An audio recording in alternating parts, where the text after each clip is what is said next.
Ikiwa unapitia changamoto ya hormone imbalance, fahamu kwamba homoni zako ziko juu sana au ziko chini sana. Ina maana kwamba kama unapitia changamoto hii, utachelewa sana kushika ujauzito au wakati mwingine usishike kabisa.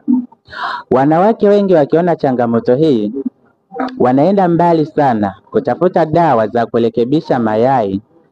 Wasipofanikiwa pia wanatafuta dawa za kusafisha mirija ya uzazi ndio wapate kushika ujauzito. Lakini ukweli ni kwamba utatibia haya yote lakini hautafanikiwa, kwa sababu unatibia changamoto ambayo ni tofauti na changamoto inayokusumbua.